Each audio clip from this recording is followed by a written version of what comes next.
नमस्कार दोस्तों, आज हम लोग कॉपर का एक्सट्रैक्शन प्रिंसिपल जानेंगे। तो सबसे पहले आपको कॉपर का इंट्रोडक्शन के बारे में जानकारी होना जरूरी है। तो सबसे पहले इंट्रोडक्शन हम जानेंगे, कॉपर का सिंबल जो होता है Cu होता है, एटॉमिक नंबर 29 होता है, एटॉमिक वेट 63.5। इसके बाद Dc चलेंगे 1s2 2s2 2p6 3s2 3p6 4h2 यहाँ तक 20 और बच गया 9, तो 3D में 9। तो यह हमारा रूल कहता है कि डी में हाफ फील्ड और फुल फील्ड के लिए या तो 5 होना चाहिए या फिर 10 होना चाहिए, इसलिए यह गलत हो जाएगा। इसका जो हो गया 1s2 2s2 2p6 3s2 3p6, या 3D को हम पहले 10 कर देंगे और 4s में 1 कर देंगे। यह फर्स्ट, सेकंड, थर्ड और यह fourth. K L M N, K में 2 इलेक्ट्रॉन, इसमें 8 इलेक्ट्रॉन, इसमें हमारा 18 इलेक्ट्रॉन और यह हमारा 1 इलेक्ट्रॉन। ठीक है, इसके आधार पर वैलेंसी 2 और इसके आधार पर 1 वैलेंसी हो गया। तो वैलेंसी जो हो गया 1 और 2, यह हमारा ब्लॉक कब हो गया, लास्ट में डी ब्लॉक एलिमेंट है तो डी हो गया। इसके बाद ग्रुप जो डालेंगे यहाँ से फर्स्ट लेंगे और डी है तो बी के अंतर्गत डालेंगे। इसके बाद पीरियड जो हो गया, पीरियड लास्ट ऑर्बिट 4 है तो 4th हमारा पीरियड हो गया। अब यहाँ पर कॉपर कहता है कि वेरिएबल वैलेंसी को रिप्रेजेंट करता है। तो कॉपर जो होता है क्यूप्रस में 1 और क्यूप्रिक में 2। तो हम चलते हैं क्यूप्रस 4। क्यूप्रस के लिए जब चलेंगे यानी कि कॉपर जो होगा 1 इलेक्ट्रॉन लॉस कर देगा, इस पर प्लस चार्ज आ जाएगा, यह क्यूप्रस हो गया। इसका वैलेंसी 1 हो गया, ऑक्सीडेशन नंबर भी प्लस में 1 है। इसमें हमारा डी में कितना रह जाएगा, 10 हो जाएगा, ध्यान रखिएगा। इसका EC जो होगा आर्गन, यहाँ तक के लिए आर्गन हो गया और 3D में 10 हो गया और 4s में 1 हो गया। यह फुल फील्ड कंप्लीट किया। अब जब क्यूप्रिक लेते हैं यानी कि 2 प्लस चार्ज रहेगा कॉपर पर, तो यह हमारा कॉपर जो होगा 2 इलेक्ट्रॉन लॉस कर देगा, 2 प्लस चार्ज आएगा, यहाँ से 2 इलेक्ट्रॉन लॉस करेगा। इसका EC जो हो जाएगा आर्गन हो गया 18, यह हमारा लॉस किया 3D में 9 हो जाएगा। ठीक है, तो इसका वैलेंसी 2 और ऑक्सीडेशन नंबर प्लस। ध्यान रखिएगा, कॉपर जो होगा वेरिएबल वैलेंसी रिप्रेजेंट करता है क्योंकि यह फुल फील्ड कंप्लीट करता है, जिस कारण।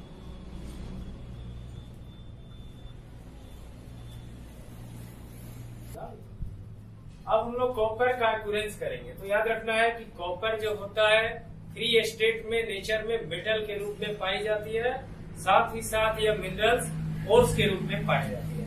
इसका इम्पोर्टेंट ओर्स जो है यह मिनरल, तो हमारा इम्पोर्टेंट ओर्स जो हो गए, सबसे पहला नंबर कॉपर पाइराइट ओर,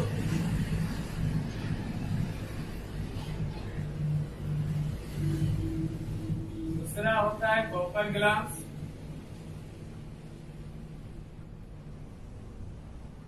थर्ड होता है क्यूप्राइट,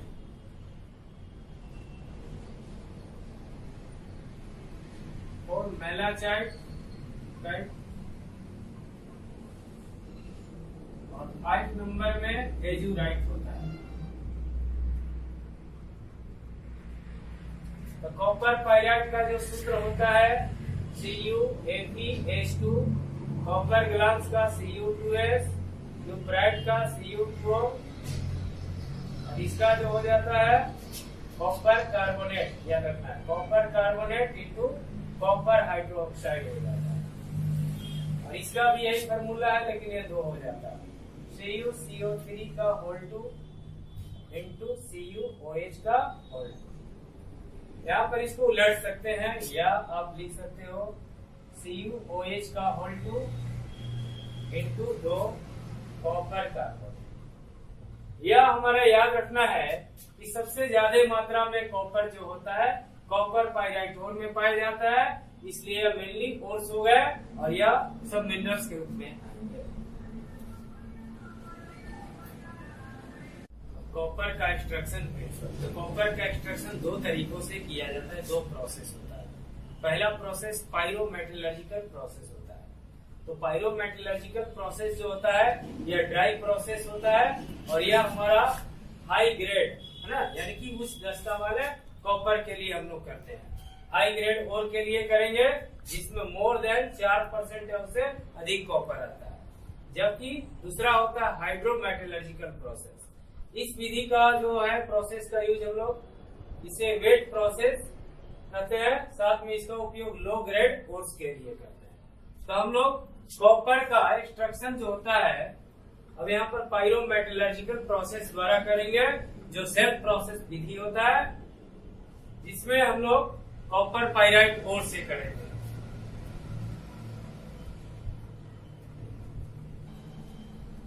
अब हम लोग कॉपर का एक्सट्रैक्शन कॉपर पायराइट ओर से करेंगे by means of self reduction process के द्वारा, या पायरोमेटलर्जिकल प्रोसेस।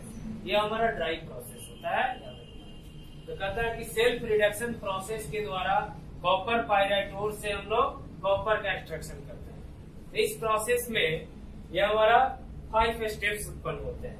पहला कंसंट्रेशन, दूसरा रोस्टिंग, तीसरा स्मेल्टिंग और 4 नंबर में बेसिमराइजेशन और लास्ट प्यूरिफिकेशन। पहला सांद्रण हो गया, दूसरा भर्जन हो गया, तीसरा प्रगलन, बेसिमरीकरण हो गया और यह हमारा शुद्धिकरण करता है। तो पहला हम लोग कंसंट्रेशन करते हैं। तो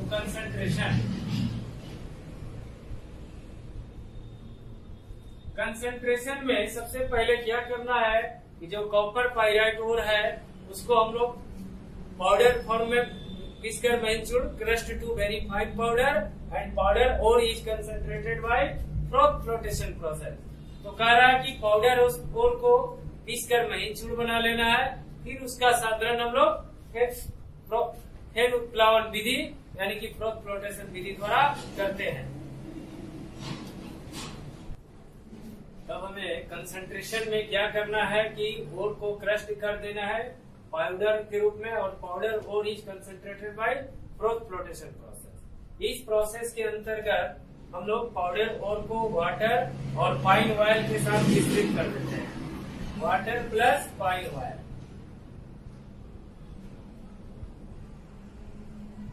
इक्लिप्टस ऑयल और साथ में कुछ अल्काली डाल देते हैं। यहाँ पर क्या करते हैं, जब यहाँ से कंप्रेस्ड एयर बनाते हैं प्रोवाइड करेंगे तो यह हमारा जो सल्फाइड ओर होंगे वह फ्रॉथ के रूप में ऊपर की ओर आ जाएंगे और जो इम्प्यूरिटीज होगी वह नीचे की ओर बैठ जाएगी। इस प्रकार हम लोग इम्प्यूरिटीज से सल्फाइड ओर को अलग कर देते हैं फ्रॉथ फ्लोटेशन के द्वारा। अब हम लोग रोस्टिंग की ओर आते हैं। तो रोस्टिंग में कहा जाता है कि जो कंसंट्रेटेड ओर होता है उसे हम लोग हॉट एयर या करंट ऑफ एयर में रिवर्बरेटरी भट्टी के है ना उसको रोस्टेड करते हैं। तो कहता है कि concentrated ore is roasted in reverberatory furnace, इसको मल्टीपल हर्ट फर्नेस भी कहते हैं। यहाँ पर करंट ऑफ एयर होना चाहिए।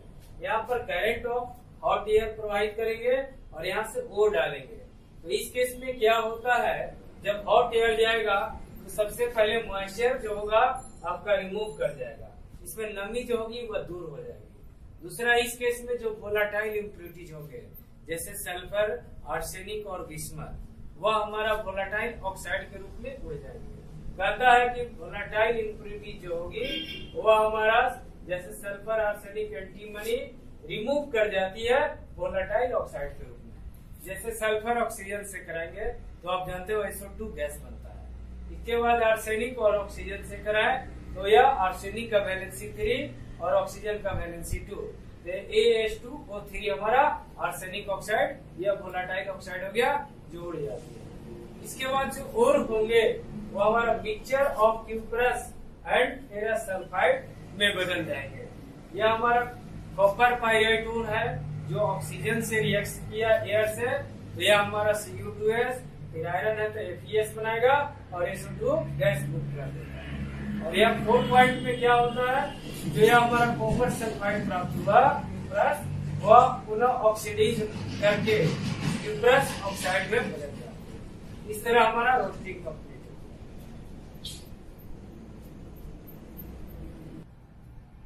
इस रोस्टिंग में यहाँ से आप और डालिएगा, यहाँ से हॉट एयर को करना है। यह रोटर है जो घूमते रहेगा, जो इसको खींचते रहेगा। यह हमारा हर्थ है, यह हमारा जो वोलेटाइल लिक्विड मिल जाएगा यहाँ से, और यहाँ से जो रोस्टेड और होगा वह नीचे से निकल जाएगा। अब हम लोग रोस्टेड और को स्मेल्टिंग कराएंगे, तो स्मेल्टिंग जो होता है यह हम लोग ब्लास्ट फर्नेस के अंतर्गत कराते हैं। तो कहता है कि रोस्टेड ओर को लिटिल कोक और सिलिका के साथ मिक्स कर देना है, और फिर हम यहाँ पर मिलने के बाद इसको गर्म किया जाता है। यह हमारा फायर ब्रिक्स होता है, यह हमारा टावर की तरह होता है, यह हमारा ब्लास्ट फर्नेस। तो यह ब्लास्ट फर्नेस के अंतर्गत क्या क्या होता है ऑपरेशन में, तो FeS जो होता है ऑक्सीडाइज हो जाता है FeO में, और वह सिलिका से कंबाइंस करके फेरस सिलिकेट बना देता है। तो कहता है कि जब हम लोग स्मेल्टिंग कराते हैं तो फेरस सल्फाइड जो है वो ऑक्सीडाइज हो गया, FeO में कन्वर्ट कर गया, और फिर FeO जो हो गया या सिलिका से कंबाइंस करके फेरस सिलिकेट स्लैग बना देता है। स्लैग जो होता है बनने के बाद यह ऊपर ऊपर तैरते रहता है, जिसे हम लोग स्लैग होल के द्वारा बाहर निकाल देते हैं। इसके बाद जो कहता है कि जो रोस्टेड Cu2S जो है क्यूप्रस ऑक्साइड, वो हमारा FeS से कंबाइंस करके और कन्वर्ट बैक कर देता है पूरा क्यूप्रस सल्फाइड। यहाँ पर क्यूप्रस ऑक्साइड जो है जब रोस्टेड किया, यह हमारा क्यूप्रस ऑक्साइड बना है, जो पूरा क्यूप्रस ऑक्साइड फेरस सल्फाइड से कंबाइंस कर जाता है। कंबाइंस करने के बाद Cu2S और FeS का मिक्सचर बना देता है, और इस मिक्सचर को हम लोग कॉपर मैट कहते हैं। और यह जो मिक्सचर हो गया वो नीचे की ओर आएगा, जिसे हम लोग टैपिंग होल के द्वारा कॉपर मैट को बाहर निकाल लेते हैं।